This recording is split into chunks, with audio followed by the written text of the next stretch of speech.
Hello दोस्तों, news our Hindi में आपका स्वागत है। एग्जिट पोल को लेकर पूरे देश के अंदर घमासान मचा हुआ है। एग्जिट पोल की वजह से जहां एक तरफ बीजेपी के लोग गदगद हैं, खुशी से झूम रहे हैं, वहीं दूसरी तरफ इंडिया गठबंधन के लोग इस पर सवाल खड़े कर रहे हैं।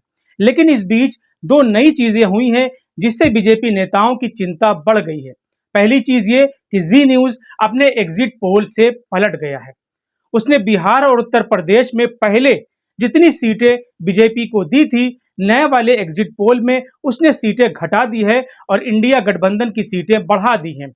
बिहार और उत्तर प्रदेश में जी न्यूज एग्जिट पोल के जरिए कितनी सीटें इंडिया गठबंधन को दे रहा है, हम आपको बताएंगे। लेकिन दूसरी चीज जो हुई है वो बंगाल के अंदर हुई है।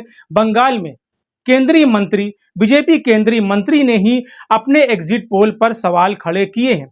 यानी आज तक जी न्यूज जो भी एग्जिट पोल दिखा रहे हैं उस पर सवाल खड़े किए हैं और माना है कि बंगाल में बीजेपी को इतनी सीटें नहीं मिल रही हैं।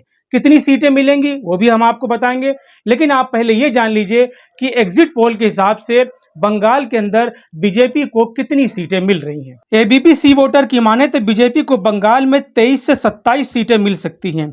इंडिया टुडे एक्सिस माई इंडिया के सर्वे को माने तो बीजेपी को बंगाल के अंदर 26 से लेकर 31 सीटें तक मिल सकती हैं। टुडे चाणक्य के मुताबिक बीजेपी को बंगाल में 24 सीटें तक मिल सकती हैं, जबकि इससे पहले यानी साल 2019 के चुनाव में बीजेपी को 18 सीटें मिली थी। इस बार एग्जिट पोल में 8 से 10 सीटें बीजेपी की बढ़ती हुई दिखाई जा रही हैं। इसको लेकर बीजेपी मंत्री शांतनु ठाकुर से जब एग्जिट पोल के बारे में पूछा गया तो उन्होंने साफ कह दिया कि इतनी सीटें बीजेपी को बंगाल में नहीं मिल रही है। उनके मुताबिक बीजेपी को बंगाल में 22 सीटें मिल सकती हैं, जबकि टीएमसी को भी 19 से 20 सीटें मिल सकती हैं। हम लोगों को 22 आएगा, टीएमसी को 19 आएगा और कांग्रेस को 1 आएगा। और अगर भारतवर्ष से पूछे तो टोटल भारतवर्ष में कितना आ सकता है? माननीय प्रधानमंत्री जी ने नारा लगाया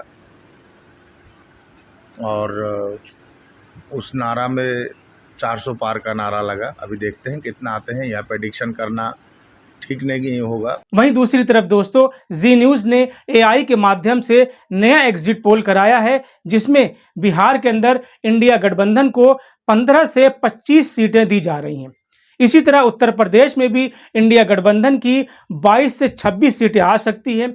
इसको लेकर केंद्रीय मंत्री रविशंकर प्रसाद से जब इस बारे में सवाल किया गया तो वो भड़क गए।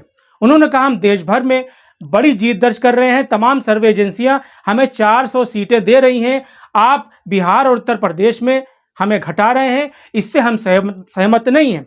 इसको लेकर रविशंकर प्रसाद जी न्यूज एंकर पर गुस्सा भी हुए और वो डिबेट छोड़कर चले गए। दोस्तों, जो भी सर्वे एजेंसियां एग्जिट पोल कर रही हैं उनके एग्जिट पोल में कितना दम है, उनका एग्जिट पोल कितना सही है और कितना गलत है, ये 4 जून को पता चल जाएगा। 4 जून को सुबह 8:30 या 9 बजे से गिनती शुरू हो जाएगी और 2 से 3 घंटे में शुरुआती रुझान आपके सामने हो जाएगा।